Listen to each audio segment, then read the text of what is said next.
Glória a Jesus, o Senhor. Glória para sempre ao seu nome. Honra e louvor por suas maravilhas, que tudo que respira louve a Deus. Olá, estamos no ar, é o programa O Oitavo Dia, que traz para você uma série de estudos sobre a teologia do corpo do Papa João Paulo II. Fique conosco, acompanhe as explicações do Padre Paulo. Nós já fizemos 3 programas, né, Padre Paulo? Demos uma visão geral, falamos da origem, falamos do pecado e da redenção. Hoje o nosso tema é justamente para onde vamos, é o nosso futuro. Como é que o Papa João Paulo II tratou disso nessa catequese dele? Bom, essa teologia do corpo do Papa João Paulo II, que são uma série de 129 catequeses que ele fez logo no início do seu pontificado, ele coloca, e você vai se recordar dos outros programas, que toda a história da salvação está entre 2 casamentos. Na primeira página da Bíblia, no livro do Gênesis, nós temos o casamento de Adão e Eva. E na última página da Bíblia, nós temos um outro casamento, o casamento de Cristo e da Igreja. E é este casamento que é a finalidade, que é a razão de ser, digamos assim, é o projeto de Deus, escondido desde todos os séculos. É interessante a gente saber isso. Jesus veio revelar uma coisa para nós que nós não fazíamos ideia. Né? Claro que todas as religiões sempre acreditam numa vida após a morte, né? Num lugar de felicidade, em alguma coisa que a gente tenha depois.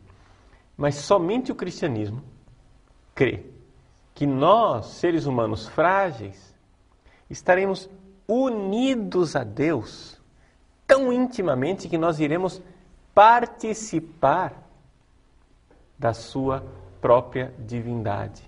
Ou seja, ninguém se escandalize com a expressão, porque ele não está acostumado a ouvi-la, mas nós seremos deuses. Então, calma, não vai me acusar de herege. Nós não somos deuses por natureza, como Jesus. Né? Jesus é Deus porque ele é o Filho de Deus que se fez homem. Isso ele tem por natureza. Acontece que quando a gente entra em comunhão com o corpo de Cristo, teologia do corpo, nós somos membros desse corpo. Quando a gente entra em comunhão com o corpo de Cristo, então nós participamos da sua divindade. Os santos padres falam de divinização. Né? Os seres humanos tornam-se deuses por graça. É Deus com D minúsculo, você está entendendo? Ou seja, a gente participa da divindade de Deus por uma graça que Ele nos dá. Qual é a diferença disso para o pecado de Adão e Eva?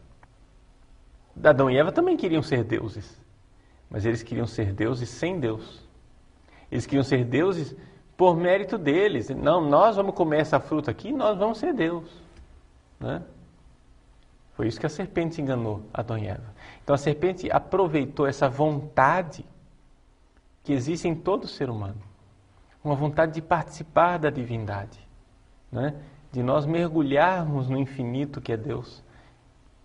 Ele se aproveitou desse anseio, dessa sede que está dentro de nós, desse coração inquieto, que só se apazigua, fica tranquilo em Deus, para prometer uma divindade longe de Deus. Aqui que está, não sei se dá para notar a diferença entre o plano de Deus e o pecado, a perversão do demônio. O demônio ele não inventa nada, ele só perverte as coisas de Deus. Né? O demônio é chamado por alguns autores de o macaco de Deus. Então já existe agora uma forma de participar disso, que é o batismo. Já existe uma forma de as pessoas participarem disso no céu, as almas das pessoas que morreram. Já existe a forma concreta de nós peregrinos aqui na Terra nos tornarmos mais intensamente um só corpo com Ele, que é a Eucaristia. Mas tudo isso aponta para uma união mais profunda que vai acontecer lá no céu. não é? Lá no céu, nós estaremos unidos nesse matrimônio eterno. Então esse é o sentido de falar de matrimônio aqui na Terra. O matrimônio aqui na Terra é sempre um sacramento, é sempre um sinal que fala de um matrimônio celeste, né? O matrimônio aqui na Terra é como um dedo que aponta para a luz. Eu aponto para a luz assim, aí você fica olhando para o meu dedo. Não, você não tem que olhar para o dedo, você tem que olhar para a luz, né? O matrimônio, ele aponta para aquela união que vai acontecer com Deus no céu. Ela já começou agora. Já começou através do batismo, já começou através da Eucaristia, já começou através do matrimônio. João Paulo II, ele é tão ousado que ele diz que, de alguma forma, todos os sacramentos são sacramentos que, de alguma forma, deveriam ser lidos como um matrimônio. Não é? Ou seja, não somente o sacramento do matrimônio é a união matrimonial, mas a Eucaristia, o batismo, a crisma, todos eles, se a gente for olhar, a gente pode fazer uma interpretação, um viés matrimonial, né? Então, o batismo é, de alguma forma, a geração dos filhos de Deus. Isso não acontece no matrimônio, não é? A crisma, que é a unção de amor, o Espírito Santo que é derramado, não existe aí, no amor que é derramado, algo matrimonial, né? A reconciliação, a penitência, né? Como as duas pessoas que se amam e que se reconciliam, e assim por diante. De alguma forma, todos os sacramentos têm um viés matrimonial, porque todos os sacramentos apontam para a realidade do céu. É importante a gente saber, né, que no céu não vai ter sacramento. Não tem sacramento no céu. No céu a gente vai ver a realidade tal qual ela é. O sacramento é um sinal aqui na Terra. No céu nós vamos ter a realidade. E é esse o nosso destino, esse é o nosso futuro. Padre Paulo, e como fica a nossa sexualidade com relação a essa união com Cristo, a essa expectativa do céu? Bom, João Paulo II, a intuição básica dele é essa, que o corpo humano, quando você olha para o corpo humano e nota a questão da sexualidade, você nota que o ser humano é incompleto. Ou seja, o corpo humano, o corpo de um homem pensado em si mesmo, ele não tem sentido. O corpo de um homem só tem sentido enquanto se pensa que existe essa realidade chamada mulher, né? Os órgãos genitais são feitos um para o outro, não tem como uma coisa ter sentido sem a outra. Então isto nos fala de que nós somos incompletos e chamados a uma união, né? A palavra é inadequada, mas uma fusão, né? E isto vai acontecer não somente com nossa alma, né? Porque muita gente pensa assim, vou para o céu, né? E lá nós vamos ser anjinhos no céu. Mas isso é heresia. Nós não acreditamos que no céu nós vamos ser somente a nossa alma. Hoje, as pessoas que morrem e vão para o céu vão somente a alma. Mas no fim dos tempos, no último dia, haverá ressurreição. E com essa ressurreição nós iremos ressuscitar corpo e alma para a glória do céu. Então os nossos corpos, de alguma forma, na ressurreição, irão participar, não é, desta união com Deus.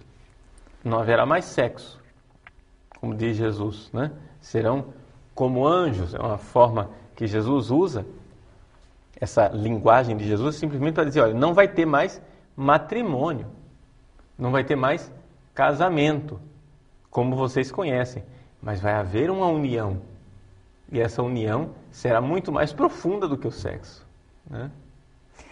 Uma dúvida que eu já ouvi muito, Padre Paulo, o senhor falou da ressurreição do corpo. Como ficam as doenças, as pessoas que têm deficiências físicas, né? A questão mesmo tem gente que fala em que não gostaria de ser cremado, porque como é que o corpo vai ressuscitar se o corpo virou pó, né? São questões assim que inculcam às vezes a cabeça das pessoas, né?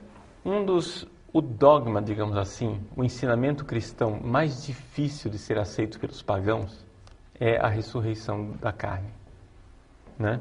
São Paulo, no capítulo 17 dos Atos dos Apóstolos, ele estava lá em Atenas pregando, e dizendo assim, olha, Jesus veio, pregou o Evangelho, etc. Ele está tudo muito bem. O discurso de São Paulo estava funcionando direitinho, até que finalmente São Paulo falou de ressurreição de Jesus. Quando eles ouviram falar de ressurreição dos mortos, eles disseram, cara, nós ouvimos você outro dia, tá? Tchau. É escandaloso, né? E, no entanto, nós cristãos acreditamos nisso. Que os nossos corpos serão restaurados em plenitude e perfeição, né? Eu sempre brinco dizendo assim, olha, quando eu ressuscitar, eu não vou ressuscitar careca, né? Por quê? Porque eu ressuscitarei com o meu corpo perfeito. Tudo aquilo que é imperfeição em nós vai ser refeito por Deus. Vai dizer, mas como é possível? Os santos padres nos argumentam, Santo Agostinho diz assim, aquele que nos criou do nada pode nos criar também do pó, né? Então não importa cremação ou enterro, Deus, que nos criou do nada, pode também nos recriar do pó. Padre Paulo, nós vamos fazer a nossa pausa porque eu gostaria de entrar aqui numa outra questão que também é um pouco polêmica. O senhor falou de ressurreição do nosso corpo, da alma, a diferença, por exemplo, com a reencarnação, que muita gente acha que é a mesma coisa, né? Então daqui a pouco nós voltamos. Não saia daí. Glória a Jesus, o Senhor.